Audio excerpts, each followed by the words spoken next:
Saatnya Anda ikuti dialog interaktif Jaksa Menyapa. Ruang khusus untuk memperoleh pencerahan, solusi tentang keluhan, permasalahan hukum yang Anda hadapi. Jaksa Menyapa juga memberikan informasi secara tepat dan akurat dalam menyikapi berbagai isu penegakan hukum baik di tingkat lokal maupun nasional. Inilah Jaksa Menyapa. Inilah Jaksa Menyapa. Assalamualaikum warahmatullahi wabarakatuh. Selamat pagi pendengar RRI Makassar, Radio Tanggap Bencana COVID-19. Saya Melani Ahmad bersama dengan pengarah acara Syarifuddin, rekan teknik Oki Nurdianto dan Yudhistira menemani Anda dalam Jaksa Menyapa di episode hari ini. Hari Kamis 4 Juni 2020 bersama dengan rekan-rekan kami di Kejaksaan Negeri Sidrap atau Sidendreng Rapang. Assalamualaikum, selamat pagi Bapak-Bapak Jaksa dari Kejaksaan Negeri Sidrap. Mengucapkan terima kasih dari studio RRI sudah bergabung dengan studio kami di Kejaksaan Negeri Sidrap. Baik, saya konfirmasi dulu ini untuk narasumber yang hadir. Ada Bapak Andi Undru SH, Kasih Perdata dan Tata Usaha Negara. Betul Pak ya? Ya Bu, betul. Baik, kemudian juga ada Bapak Abdul Salam Entani SH, Kasih Barang Bukti dan Rampasan. Mohon izin, Oke. atas nama Pak Abdul Salam, hari ini tidak bergabung dengan kami di studio Kejaksaan Negeri Sidendreng Rapang.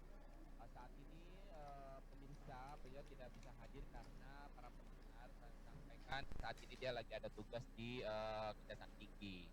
Jadi mohon maaf beliau tidak bisa hadir hari ini. Oke, berarti yang hadir hari ini adalah Pak Andi Undru dan rekannya. Mohon maaf Pak.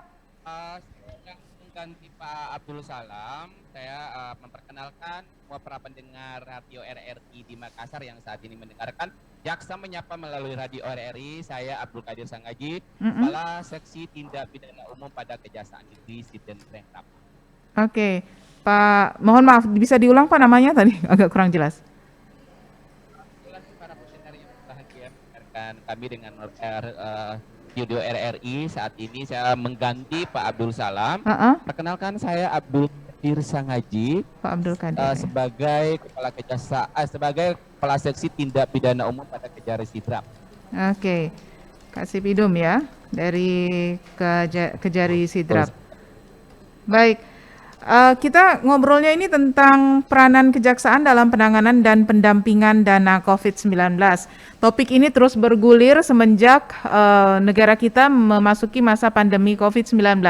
Ada beberapa mata anggaran yang di refocusing ya atau direalokasi.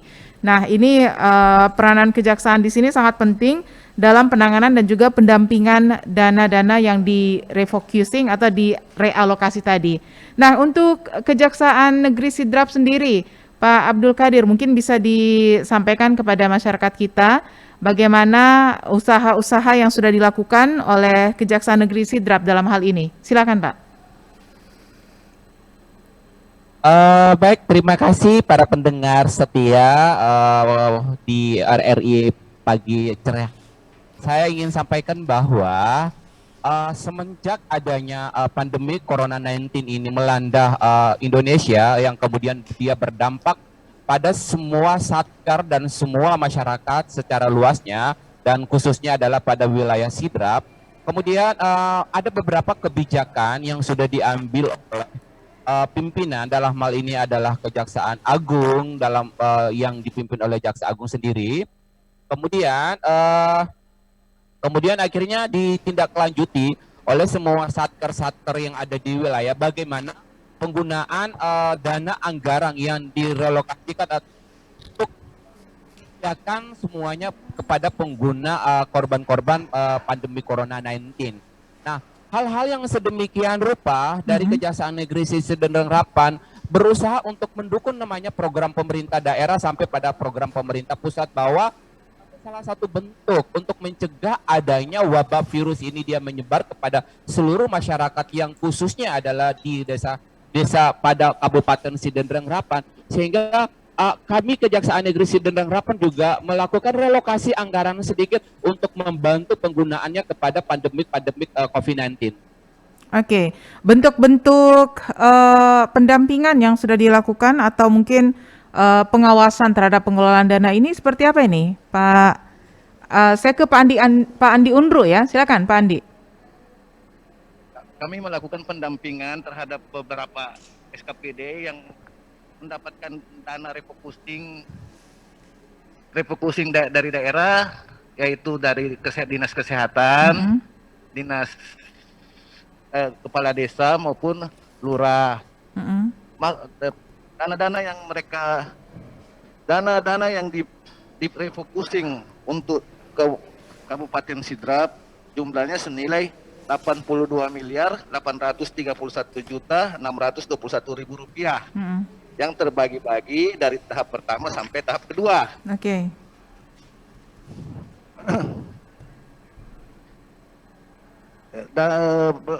Dan tahap pertama itu senilai 22.878.700.000 rupiah, sedangkan tahap keduanya itu 48.452.921.000 rupiah.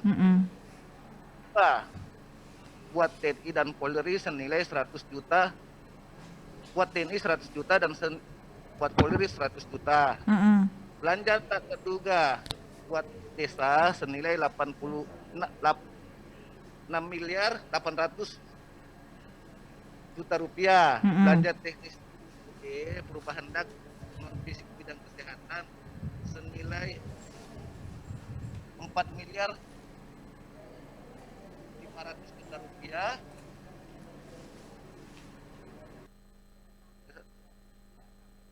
Tahap pertama yang untuk bidang-bidang yang diberikan ialah Dinas Kesehatan Pengendalian Penduduk dan Kabupaten senilai 275.000 rupiah, 275 juta. Iya. 275 juta. Buat rumah sakit Nenek Malomo senilai 200 juta. Rumah sakit Arif Numan senilai 100 juta. Badan Penanggulangan Bencana Daerah senilai 925 juta. Oke. Jadi jumlah keseluruhan untuk tahap pertama 1,5 M dan untuk Badan Penanggulangan Bencana untuk tahap keduanya itu senilai 1,84 juta rupiah. Dan semua sudah dibagikan kepada SKPD yang membutuhkan untuk penanggulangan bencana ini. Ada hal-hal yang mungkin yang harus menjadi perhatian dari para pengguna dana tersebut atau pengelola dana tersebut, Pak Abdul Qadir ya. Ini kalau kita perhatikan banyak sekali masyarakat kita yang kayaknya misalnya ya untuk bantuan sosial dan bantuan-bantuan lainnya itu banyak yang mengeluhkan. Ada istilahnya tidak tepat sasaran lah, ada yang sengaja menyelewengkan. Nah, untuk mengantisipasi hal-hal seperti itu atau mungkin ini kan sudah terjadi nih ya, kita sudah melewati masa PSBB untuk beberapa daerah dan untuk pandeminya sendiri masih berlangsung. Untuk mengantisipasi hal tersebut agar tidak terjadi, apa saja yang dilakukan oleh pihak kejaksaan, Pak? Ya, baik. Terima kasih Bu, para pendengar yang berbahagia pada pagi hari ini. Saya ingin sampaikan bahwa saat ini Kejaksaan Negeri Serdang Rapang telah melakukan pendampingan kepada seluruh satker-satker atau pengguna-pengguna anggaran yang mana yang notabene akan digunakan untuk pandemi Corona-19. Hal-hal yang sudah dilakukan oleh Kejaksaan Negeri Serdang Rapang semasa pandemik ini kurang lebih sekitar 3 bulan berjalan, Kejari Sidrap sudah melakukan berbagai macam, yaitu adalah salah satu adalah pendampingan kepada beberapa desa yang menggunakan dana desa, yang sudah disampaikan oleh teman saya bahwa dilakukan dalam beberapa tahap dengan budget nilai yang sangat signifikan, sehingga kami berusaha untuk menyampaikan kepada pelaku-pelaku pengguna anggaran dana desa tersebut yang dikhususkan kepada pandemi Corona 19 agar dilakukan secara prosedural dan secara profesional, sehingga hal-hal yang menjadi hak-hak rakyat, yang menjadi kewajiban rakyat itu akan terpenuhi dan akan sangat membantu mereka untuk bisa melewati namanya pandemi Corona 19 yang dapat mendukung akan adanya kebijakan pemerintah desa maupun sampai pada kebijakan pemerintah pusat. Di sisi lain, Kejari Sidrap sudah sering menyampaikan kepada para pelaku atau satker bahwa penyalahgunaan dana desa tersebut jika manakala ada temuan yang merugikan akan adanya kepentingan rakyat dan merugikan keuangan negara dalam hal penggunaan dana yang tidak sesuai proporsional, maka akan dilakukan langkah-langkah yang dalam hal ini adalah sifatnya adalah preventif atau melakukan pencegahan. Namun ketika preventif itu tidak bisa diminimalisir pun juga langkah-langkah upaya hukum tersebut, maka Kejari Sidrap akan melakukan namanya tindakan upaya paksa. Dalam hal ini akan bisa melakukan penyelidikan lanjut, bahkan pada sampai proses penuntutan dan bertanggung jawab terhadap anggaran-anggaran yang sudah dilakukan yang tidak terkait, yang digunakan untuk kebutuhan-kebutuhan rakyat dalam hal yang adalah mencegah adanya pandemi Corona 19. Oke. Pak Abdul Qadir, ini kalau dilihat ya, apakah instansi-instansi terkait itu cukup proaktif untuk meminta petunjuk ya sebelum misalnya saya mau eksekusi dana sekian, tapi supaya tidak melanggar ya aturan-aturan yang ada, saya minta petunjuk dulu, arahan dulu nih dari pihak kejaksaan. Apakah ada inisiatif seperti itu dari dinas-dinas terkait, Pak? Baik ya, di dalam beberapa bulan terakhir ini setelah ada instruksi dari pemerintah pusat maupun adalah Menteri Dalam Negeri yang manakala bahwa alokasi dana yang akan disiapkan oleh pemerintah desa maupun oleh satker atau dinas-dinas yang lain untuk dialokasikan kepada korban pandemi Corona 19, sehingga mereka agak sering kesulitan. Dia ingin butuh faktor kehati-hatian juga supaya dia akan bisa menggunakan dana tersebut secara tepat sasaran dan waktu. Nah, hal-hal yang sedemikian rupa mereka mencoba untuk mendatangi Kejaksaan Negeri Sidenreng Rapaan agar bisa memberikan saran atau solusi, mendampingi, bahkan memberikan arahan kepada pengguna corona tersebut untuk digunakan profesional sehingga mereka tidak akan salah langkah. Dalam beberapa hari ini, beberapa dinas pun datangin Kejaksaan Negeri Sidenreng Rapang yang kemudian untuk meminta tunjuk dan arahan bagaimana dana ini akan bisa digunakan sehingga tidak menimbulkan namanya penyalahgunaan kewenangan uang negara tersebut. Oke. Pak Abdul Qadir dan juga Pak Andi Unru, sebentar kita akan kembali lagi ini. Saya masih ada sedikit pertanyaan, apa saja sebetulnya yang hampir saja menjadi bisa dikategorikan pelanggaran atau penyelewengan dana ya, tapi berhasil diluruskan oleh pihak Kejaksaan Negeri Sidrap. Tapi sebentar jawabannya kita akan simak setelah kita lewatkan dulu informasi berikut ini. Dan juga untuk Anda pendengar yang ingin bergabung, sebentar kita buka kesempatan juga untuk Anda melalui line telepon 3621853, kode wilayah 0411 untuk Anda yang berada di luar kota Makassar. Kita akan segera kembali setelah informasi-informasi berikut ini.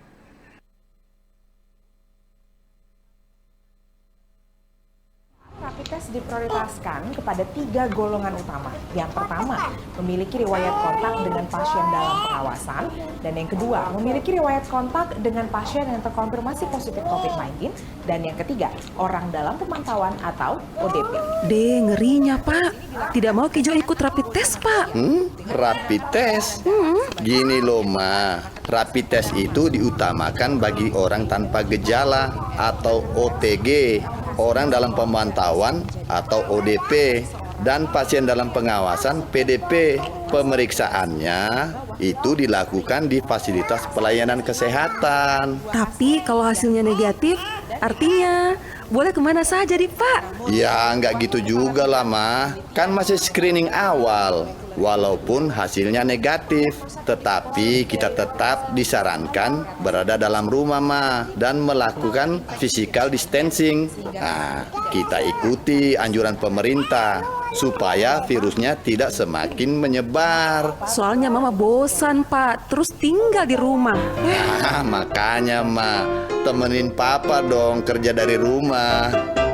Iklan layanan masyarakat ini dipersembahkan oleh Radio Republik Indonesia. Waktunya kentongan. Untuk menghindarkan kita dari COVID-19 atau virus corona, tidak cukup dengan social distancing. WHO menganjurkan physical distancing, di mana secara fisik kita benar-benar terpisah. Paling tidak, jaga jarak aman antara satu dan lainnya. Sementara social distancing, hubungan manusia dengan manusia memang tidak bisa dipisahkan. Secara sosial, kita masih bisa membangunnya dengan media sosial, seperti WhatsApp dan sejenisnya.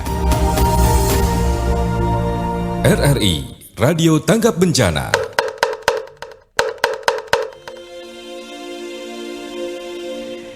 Baik, pendengar, kita masih dalam Jaksa Menyapa dan saat ini kita bersama dengan rekan-rekan kita di Kejaksaan Negeri Sidrap ya.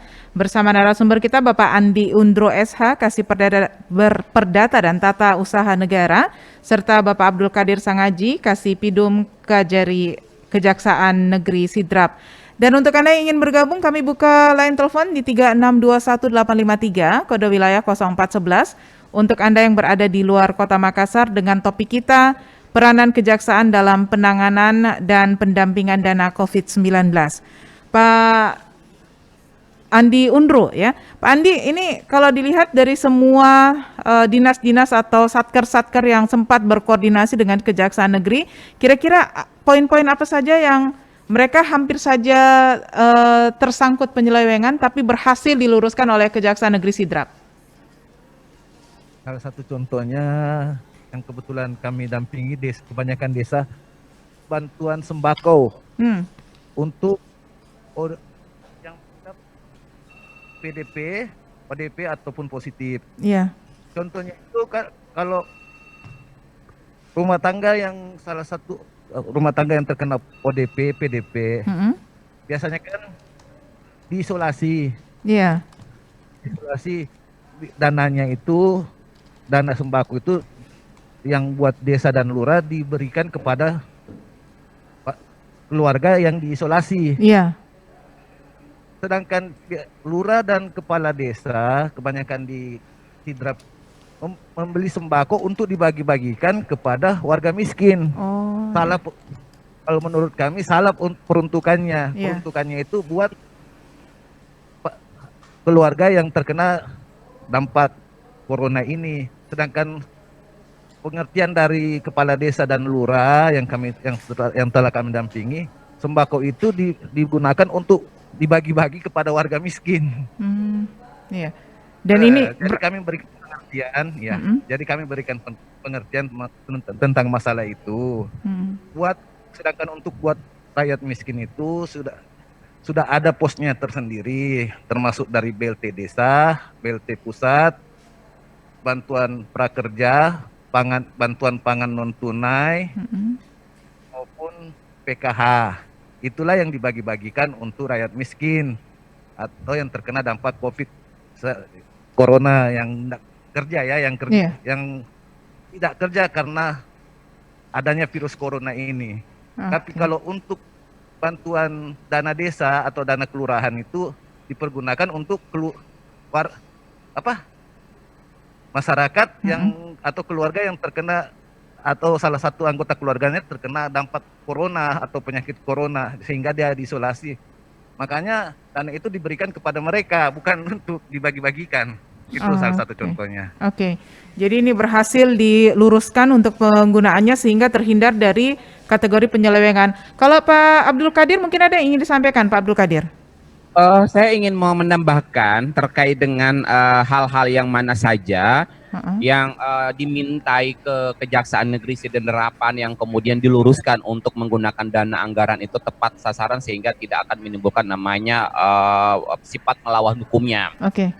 Selain dari yang sudah disampaikan oleh rekan saya, para pemirsa dan para pendengar yang berbahagia, bahwa ada beberapa hal juga yang memang dari beberapa desa yang kemudian mencoba untuk menggunakan desa ini sesuai dengan protap yang ada di desa. Namun instruksi dari Pertemuan Dalam Negeri yang manakala bahwa contohnya pada saat uang yang akan mau dibagikan 30% dari dana anggaran desa itu harus diperuntukkan kepada orang-orang yang benar-benar mengalami dampak akibat COVID-19. Nah, itu yang syarat pertama. Syarat kedua, orang-orang yang sudah pernah mendapat bantuan di luar dari dana desa yang hubungannya dengan COVID-19 itu tidak boleh lagi diberikan anggaran kepada mereka karena mereka sudah mendapat anggaran-anggaran dari bantuan-bantuan yang lain. Nah, hal-hal ini yang kemudian kami luruskan supaya ada namanya check and balance kepada setiap rakyat bahwa jika saat itu rakyat belum mendapatkan bantuan-bantuan dari dana pemerintah pusat, maka sisi yang berikutnya ini adalah 30% dari dana COVID-19 ini yang akan diberikan kepada masyarakat-masyarakat yang sama sekali belum mendapatkan namanya bantuan dari pemerintah pusat. Sehingga akan bisa memberikan satu keseimbangan antara rakyat atau masyarakat-masyarakat yang lain dalam hal ini memberikan pelayanan daripada pemerintah pusat. Ini yang saya ingin sampaikan kepada pendengar pada hari-hari ini. Baik, berarti anggaran dana desa itu tidak sepenuhnya digunakan untuk direalokasi untuk COVID-19, Pak ya, tapi hanya 30% saja.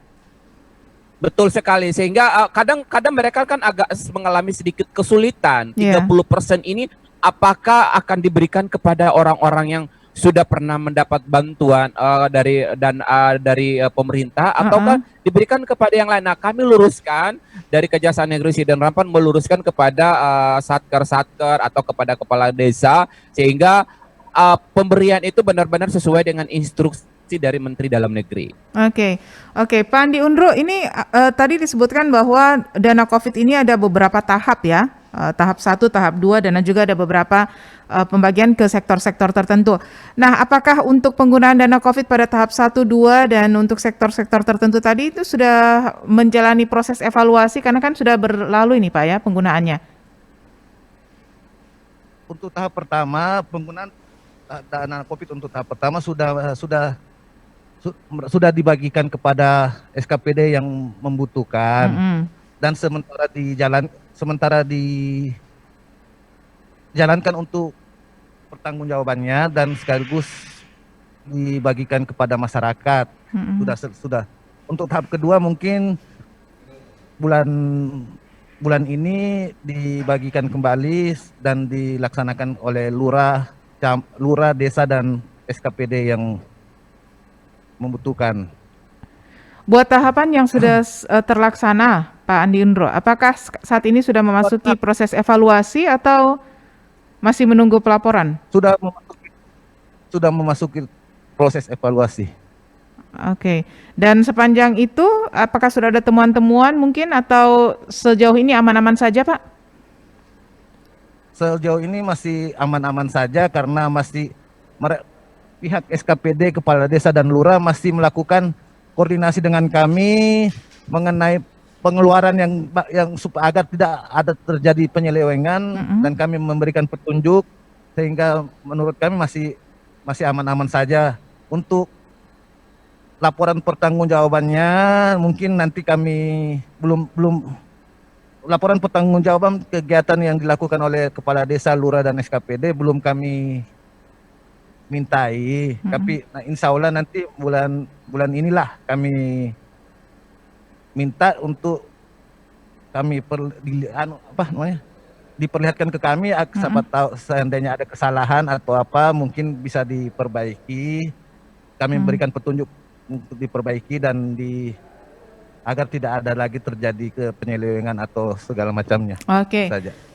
Sambil ngobrol lagi nih Pak, saya undang pendengar kita ya. Tadi sudah sempat berdering telepon di 3621853. Silahkan pendengar untuk Anda yang ingin bergabung 3621853, kode wilayah 0411 untuk Anda yang berada di luar Kota Makassar. Dan topik kita hari ini adalah peranan kejaksaan dalam penanganan dan pendampingan dana COVID-19. Pak Abdul Qadir, sambil menantikan ini saya ngobrol lagi nih dengan Pak Abdul Qadir. Pak Abdul, kalau dilihat-lihat ini umumnya ya yang memiliki kans terbesar untuk terjadinya tindakan yang sifatnya apa tadi melawan hukum seperti itu ya, atau penyelewengan lah ya. Itu umumnya pada bantuan ini Pak ya, karena ada bantuan dari pemerintah pusat, ada bantuan dari pemerintah daerah, kemudian ada lagi penggunaan anggaran dana desa yang 30% tadi. Nah, kalau sudah status penerima itu sudah dapat bantuan dari pemerintah pusat misalnya, seharusnya tidak mendapatkan lagi dari yang 30% anggaran dana desa tadi. Nah, sejauh ini dari seluruh desa atau kecamatan atau kelurahan yang ada di Sidrap, itu sampai sejauh ini belum ada komplain dari masyarakat yang disampaikan melalui kejaksaan, Pak? Baik, para pendengar yang berbahagia yang saat ini masih bergabung dengan kami di studio dan Kejaksaan Negeri Sidrap Rapang, bahwa sampai hari ini masyarakat yang yang notabene-nya adalah bagian daripada korban pandemi Corona-19, banyak pernah melakukan keluhan kepada kepala desa maupun kepada satker-satker, yang mana pembagiannya menurut masyarakat tertentu tidak secara profesional. Oleh karenanya itu kami berusaha untuk memberikan pendampingan dan memberikan penjelasan bahwa rakyat-rakyat yang mana yang harus diprioritaskan, sehingga tidak akan namanya rakyat-rakyat yang mengeluh dan kemudian memprotes bahwa dana-dana tersebut tidak digunakan secara aturan, secara profesional. Nah, kami sudah berusaha melakukan hal-hal seperti itu. Nah, ada beberapa desa yang mana rakyat sudah pernah melakukan protes kepada desa ya. Desa yang mana mencoba menanyakan hak-hak mereka yang sebetulnya layak untuk menerima dana bantuan COVID-19. Nah, dengan adanya keluh kesah tersebut, kemudian kami memfasilitasi, kami memberikan penjelasan, Kejaksaan Negeri Sidrap memberikan penjelasan dan memfasilitasi supaya hak-hak mereka terpenuhi, anggaran-anggaran yang sudah disediakan di pemerintah desa tersebut dapat dialokasikan kepada orang-orang atau rakyat yang layak untuk mendapat bantuan tersebut. Oke, jadi sudah ada fungsi sebagai fasilitator di sini ya, supaya mereka yang berhak ini bisa mendapatkan hak mereka. Sekali lagi saya undang pendengar kita, silakan di 3621853, kode wilayah 0411, untuk yang berada di luar Kota Makassar, 3621853, kode wilayah 0411 untuk yang berada di luar Kota Makassar. Salah satu pendengar kita ini berkirim pesan singkat menanyakan dari Pak Abdullah di Makassar ya. Ini menanyakan tentang potensi terjadinya penyelewengan dana itu sebetulnya seberapa besar terhadap anggaran yang direalokasi dari beberapa sektor, karena sepertinya hampir semua dinas ataupun instansi itu melakukan realokasi atau pengalokasian ulang anggaran-anggarannya sehingga tidak sesuai dengan rencana anggaran di awal tahun. Karena di awal tahun tidak ada COVID-19 ya. COVID-19 ada pada 3 bulan setelah 3 bulan ya, di awal 2020. Nah, bagaimana sebetulnya potensi penyelewengan dana tersebut karena sudah tidak sesuai dengan rencana awal penggunaan anggaran. Mungkin bisa dibantu ini penjelasannya oleh Pak Andi Unru atau Pak Abdul Qadir, silahkan Pak.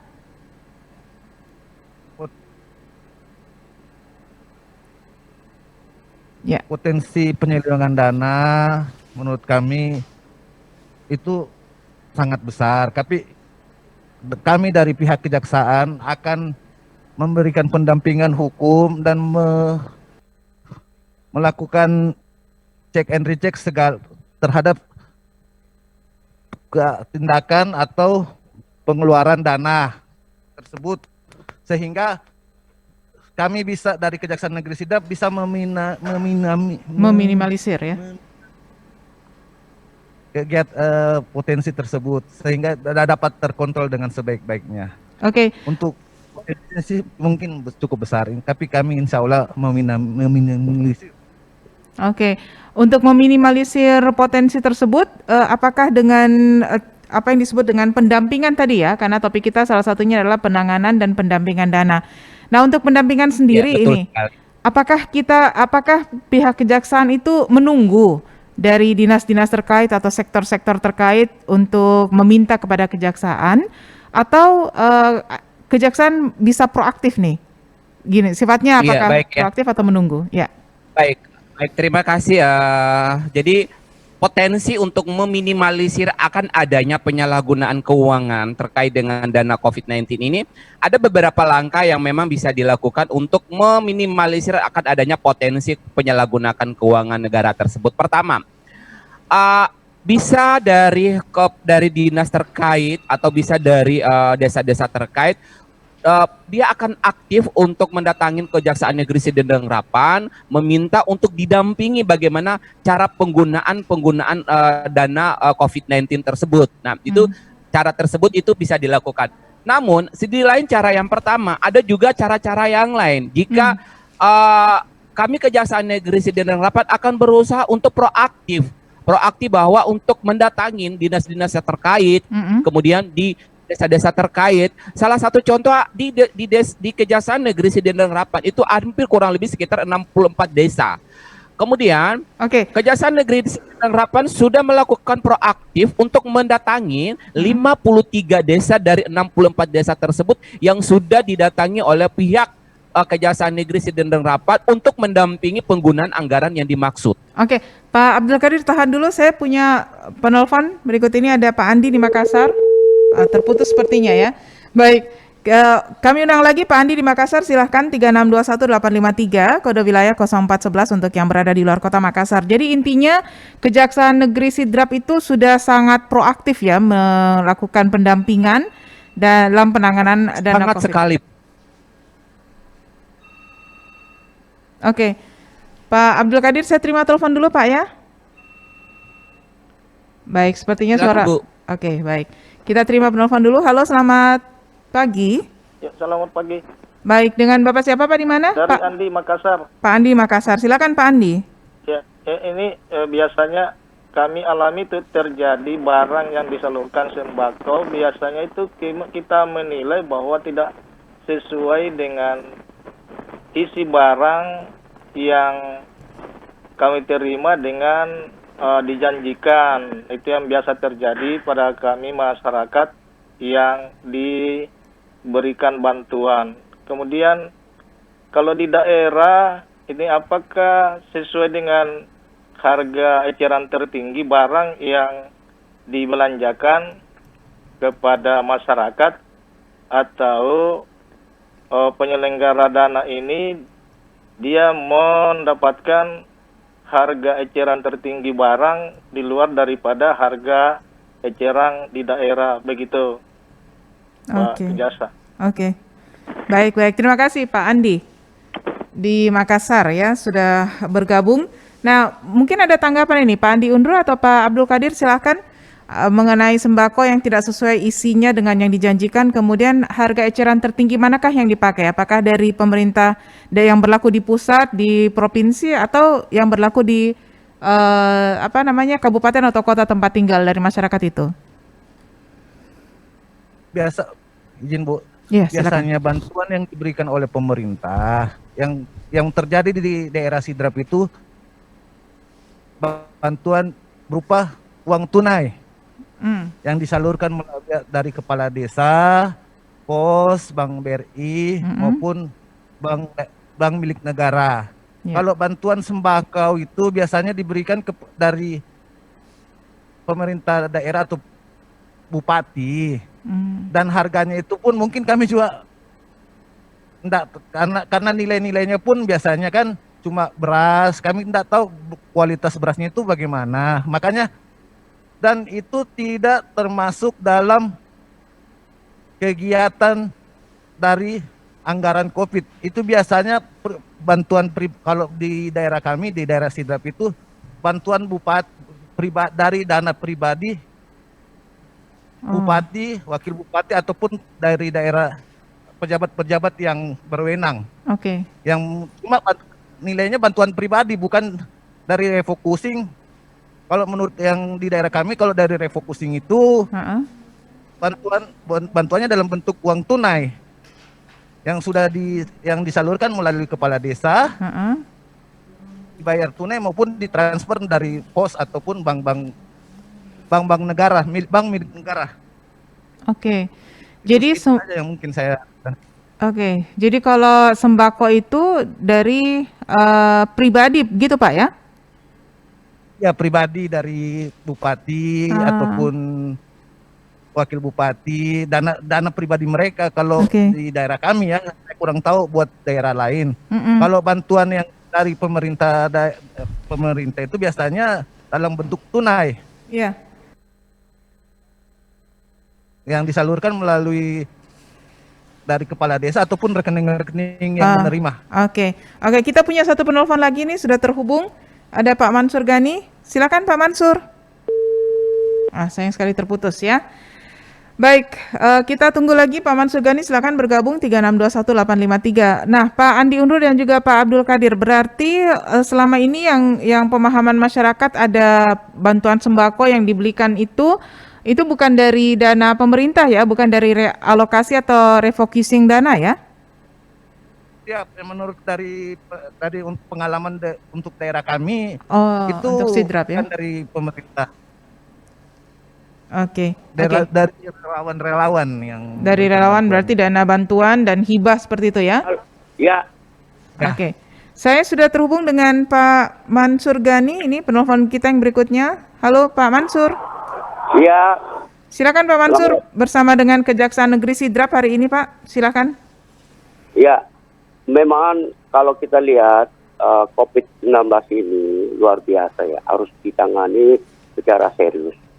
Tapi persoalan yang muncul bagi saya ini melihat celah untuk membuat satu kesalahan hampir dikatakan tidak ada. Karena kenapa? Bantuan yang akan turun jauh lebih banyak mengharapkan mendapatkan sesuatu dibandingkan dengan orang yang menerima. Jadi maksud saya lebih sedikit bantuan yang turun dibandingkan orang yang mau mendapatkannya. Satu sisi. Di sisi lain, ya bisa muncul ini adalah persoalan data. Kadang data lama yang dipakai sehingga muncul semacam gap. Tapi ada tapinya. Kalau kita berbicara dampak COVID-19, semua berdampak. Karena kenapa? Metode yang dipakai adalah tinggal di rumah, jaga jarak, pakai masker. Ini. Jadi kesimpulan bagi saya, kalau kita tinggal di rumah berarti vaksin. Ya kan? Harus seperti ini. Harapan saya bagaimana pihak kejaksaan ini menuntut sesama pemerintah melalui anggota dewan yang terhormat. Kenapa? Ya, pembagian sangat kecil untuk masyarakat. Mestinya itu kalau kita mau terjunkan bantuan COVID di masyarakat, sejumlah masyarakat yang ada di wilayah bersangkutan. Artinya apa? Yang punya KK minimal seperti itu. Jadi menurut Pak Mansur semua masyarakat harus dapat bantuan Pak ya, tidak terkategori apapun. Ini kan kena dampak sosial. Ya, dampak sosial itu tidak ada income pendapatan, yang ada pengeluaran melulu pasif. Berarti tidak ada pengecualian Pak ya, termasuk untuk PNS dan TNI Polri, begitu? Kemarin di Makassar ada orang punya BBBS, tiba-tiba dia dapat bantuan COVID, itu sah-sah saja, karena bukan bencana lokal, bencana pandemi internasional. Baik Pak Mansur, terima kasih komentarnya Pak ya pagi hari ini. Iya. Baik. Nah ini bagaimana nih Pak Andi Unru dan juga Pak Abdul Qadir? Menurut Pak Mansur, semua masyarakat tidak peduli kategorinya apa itu seharusnya berhak mendapatkan bantuan.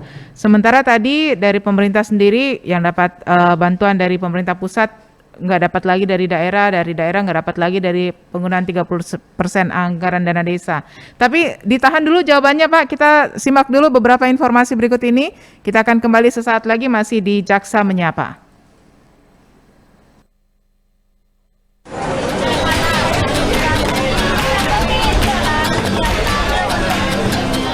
New normal atau tatanan kehidupan normal yang baru adalah langkah percepatan penanganan COVID-19 dalam bidang kesehatan, sosial, dan ekonomi.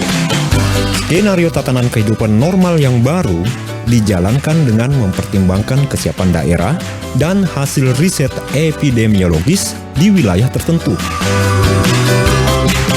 Kepala Lembaga Biologi Molekuler Eijkman, Profesor Amin Subandrio mengatakan, manusia punya sejarah dan pengalaman hidup berdampingan dengan mikroba, seperti virus influenza, HIV, dan demam berdarah. Menurut Prof. Amin, yang perlu dilakukan adalah mengenali virus tersebut untuk bisa mencegah penularannya.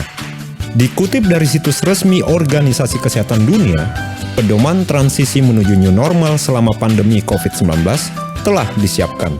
Dalam protokol tersebut, negara harus terbukti mampu mengendalikan penularan COVID-19 sebelum menerapkan tatanan kehidupan normal yang baru. Langkah-langkah pencegahan mulai ditetapkan, seperti jarak fisik sekurangnya 1 meter, tersedianya fasilitas mencuci tangan untuk cuci tangan sesering mungkin, dan penggunaan masker.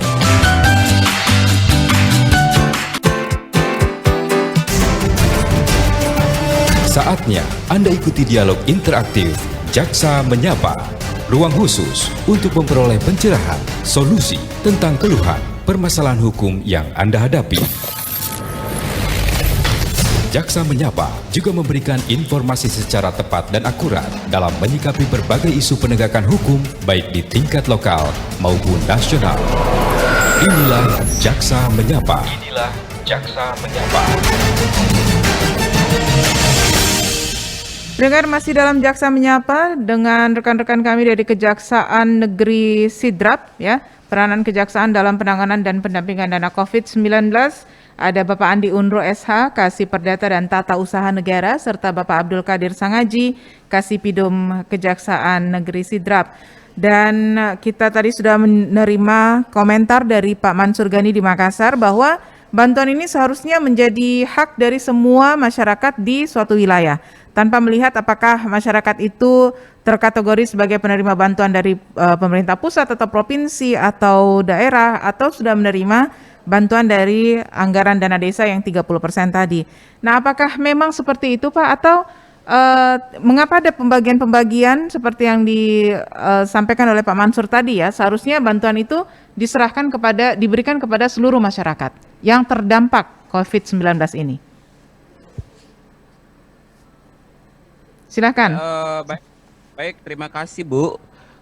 Bahwa salah satu kebijakan pemerintah untuk memberikan bantuan yang bantuan kepada korban-korban pandemi Corona-19 ini merupakan sebuah sigap yang dalam membantu meringankan beban beban masyarakat, khususnya bagi mereka yang terdampak pada virus COVID-19.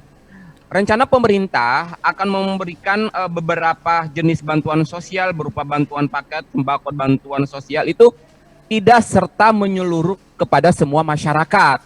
Namun, karena terbatasi dengan anggaran tersebut, sehingga hanya diperuntukkan kepada orang-orang yang notabene-nya akan sesuai dengan anggaran yang sudah disiapkan. Sehingga kalau semua masyarakat untuk mendapatkan tanpa membatasi bahwa dia adalah PNS atau non-PNS, atau dia adalah masyarakat yang ekonominya sangat mampu atau ekonominya sangat menengah, maka pemerintah akan sulit untuk mendapatkan dana tersebut. Oleh karenanya, mengalokasikan dana 30% kepada korban-korban pandemi corona, saya pikir ini adalah sudah kebijakan pemerintah yang sangat profesional, yang kemudian dia melihat pada efek keselamatan rakyat dan melihat pada kepentingan penyalahgunaan keuangan negara.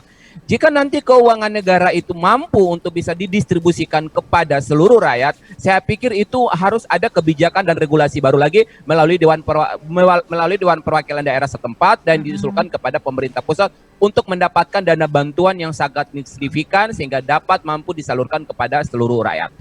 Oke, jadi untuk saat ini karena keterbatasan anggaran tersebut, makanya kita pemerintah lebih memilih untuk memberikan kepada yang betul-betul merasakan dampak tersebut. Kalau PNS dan mereka yang level ekonominya menengah ke atas mungkin tidak terlalu merasakan terdampak ya dari kondisi pandemi saat ini. Baik, Pak Andi Undru dan juga Pak Abdul Qadir Sangaji. Ini kita masih menantikan kembali penelpon kita, silakan 3621 853. Masih ada kurang lebih 5 menit terakhir kebersamaan kita dalam Jaksa Menyapa untuk edisi hari Kamis ini, 4 Juni 2020. Dan saya sudah terhubung dengan Pak John di Bulukumba ini ya. Silakan Pak John bersama Kejaksaan Negeri Kabupaten Sidrap. Silakan Pak. Ya. Selamat pagi, Bapak narasumber. Halo. Ya, silakan Pak John. Ya, selamat pagi.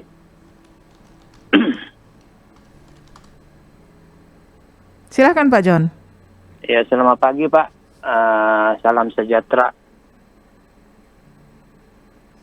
Ya, Pak Abdul Qadir dan Pak Andi Undru ini mendengarkan suara Pak John. Pak Abdul Qadir? Saya dari sini dengan rekan saya tidak jelas mendengarkan penelpon dari Makassar, Bu. Oh, kurang jelas Iya, mendengarkannya. karena memang tidak kedengaran suaranya. Oke. Mungkin sudah sekian lama itu RRI kalau biasa seperti dialog begini kadang-kala susah ditangkap suaranya. Oke, silakan kalau gitu Pak John. Iya. Selamat pagi Bapak narasumber, salam sejahtera. Kalau mengenai dialog dana COVID ya. Halo? Iya, silakan Pak John. Ya, mengenai dana COVID seharusnya itu memang mudah-mudahan tidak para pengurus ini yang bagian dananya itu mudah-mudahan tidak melenceng lah. Karena selama ini kami harapkan juga kasihan juga orang-orang yang kena ini tidak main-main harganya ini. Saya sudah lihat di Facebook kejadian dia punya dana ini seharusnya itu biaya pengobatan itu ditanggung sama pemerintah loh. Iya. Karena setiap satu manusia ya kita beli apa saja ada kita belanja ada 10%, kita makan ada 10%, pajak mobil, pajak motor, PBB, kita jual rumah ada sekian persen, terus kita jual mobil, jual rumah ada sekian persen. Jadi itu uang kan sebenarnya untuk biaya pengobatan masyarakat. Nggak usah jauh ya, kita ambil contoh di Amerika. Di Amerika itu masyarakat memang bayar pajak tinggi, tapi itu dananya semua itu dana pajak itu nanti semua akan kembali ke masyarakat. Jadi saya harap mudah-mudahan dari kejaksaan dimanapun ya harusnya bisa membantu pemerintah memantau lah. Mudah-mudahan ini sumbangsi dari pengusaha, dari masyarakat untuk para pasien-pasien ini. Ya, mudah-mudahan bisa diterima dengan aman, diterima dengan selamat karena masih banyak masyarakat miskin juga yang kena begitu.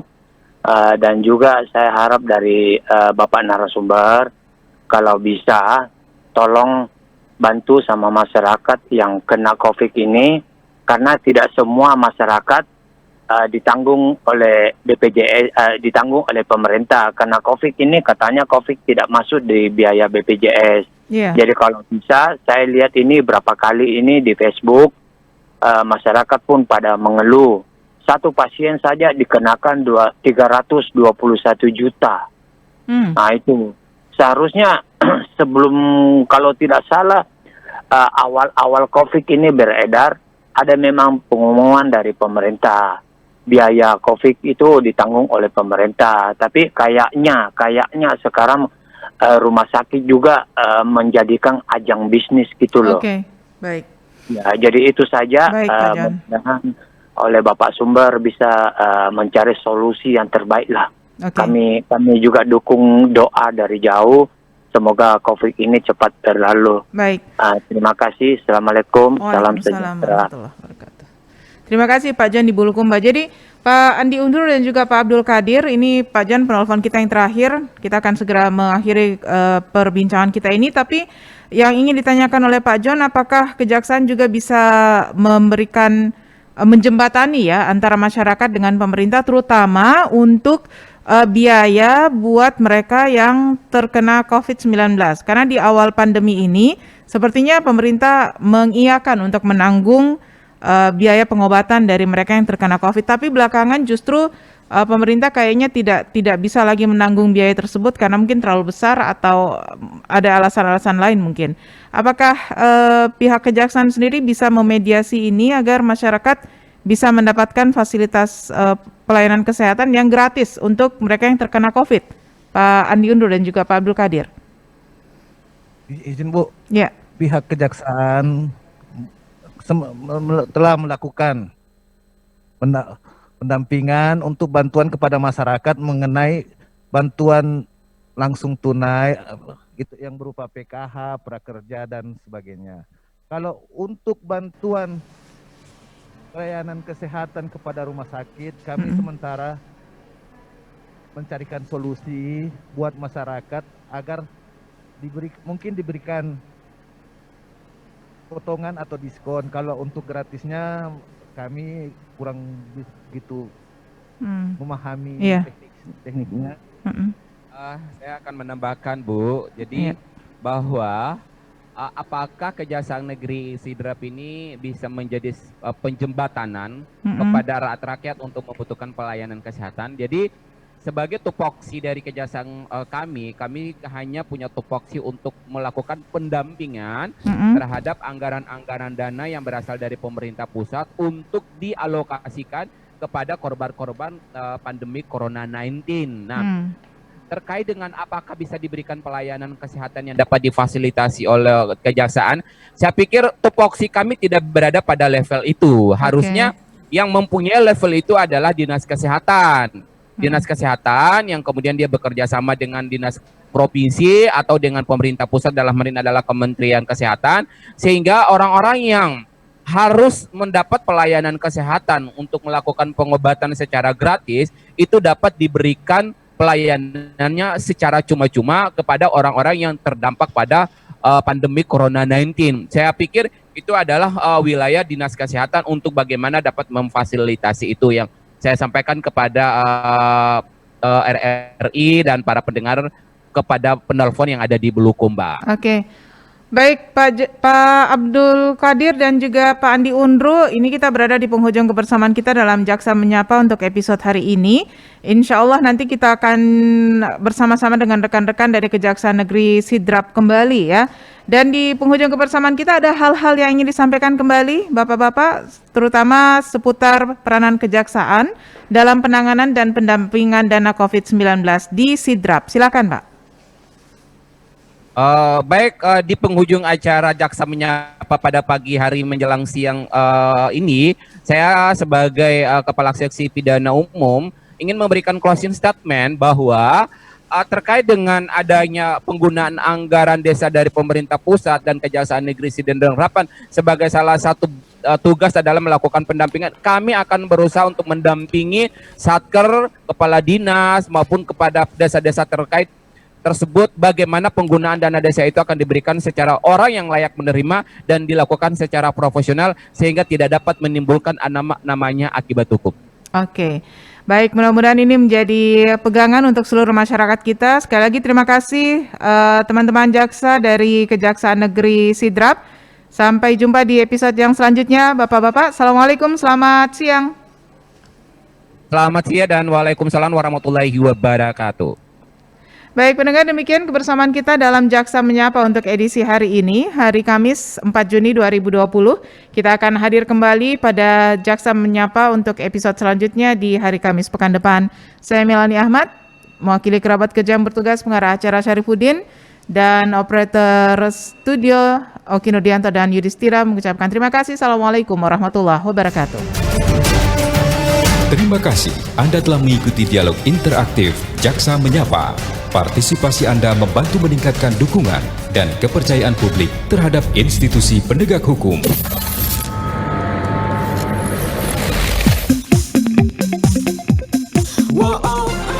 RRI Radio Tangga Bencana COVID-19.